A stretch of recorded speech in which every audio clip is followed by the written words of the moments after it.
तुम्ही बघू शकता इथे छान असे खमंग खुसखुशीत चकली आपले रेडी झालेले आहेत खाण्यासाठी. नमस्कार मंडळी, खव्यांच्या दुनियेत तुमचं नव्याने स्वागत आहे. आज आपण बनवणार आहे चकल्या. चकल्या बनवण्यासाठी लागणारे मी साहित्य इथे घेतलेलं आहे. 1 किलो तांदूळ घेतलेले आहेत. तांदूळ तुम्हाला जाड घ्यायचे. 1 वाटी उडीद डाळ, 1 वाटी मूग डाळ, 1 वाटी हरभरा डाळ, थोडीशी तीळ, जिरे, ओवा, हळद, लाल चटणी. आता आपल्याला हे सर्व भाजून घ्यायचं आहे. आपण 1 किलो चकलीच्या ह्याच्यामध्ये 50 ग्रॅम रामबंधू चकली मसाला ॲड करून घेतो. जसं की तुम्ही जर 2 किलो घेत असेल तर तुम्हाला 100 ग्रॅमचा ॲड करावा लागेल. आपल्याला सर्व मिश्रण छान असं एकजीव करून घ्यायचं आहे.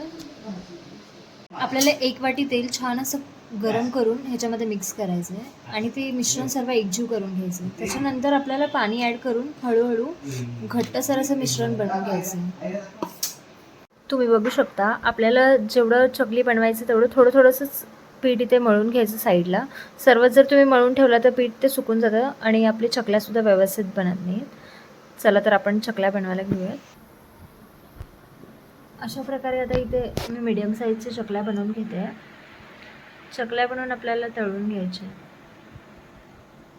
आपल्याला मीडियम फ्लेमवर चकल्या छान असे ब्राऊन होईपर्यंत तळून घ्यायचे, जेणेकरून चकल्या खुसखुशीत होतील. गॅसची फ्लेम जर तुम्ही फास्ट ठेवली तर चकल्या नरम पडतील. त्याच्यामुळे आपल्याला मीडियम फ्लेम करून छान असे तळून घ्यायचे चकल्या. तुम्ही बघू शकता छान असे आपले खुसखुशीत चकल्या रेडी झालेले आहेत. अतिशय क्रंची झाले आहेत. तुम्ही पण हीच मेथड फॉलो करा. व्हिडिओ आवडला असेल तर व्हिडिओला लाईक करा, शेअर करा आणि खव्यांच्या दुनियाला सबस्क्राईब करायला विसरू नका. नेक्स्ट व्हिडिओ तुम्हाला कोणता हवा असेल तुम्हाला कमेंट करून सांगू शकता.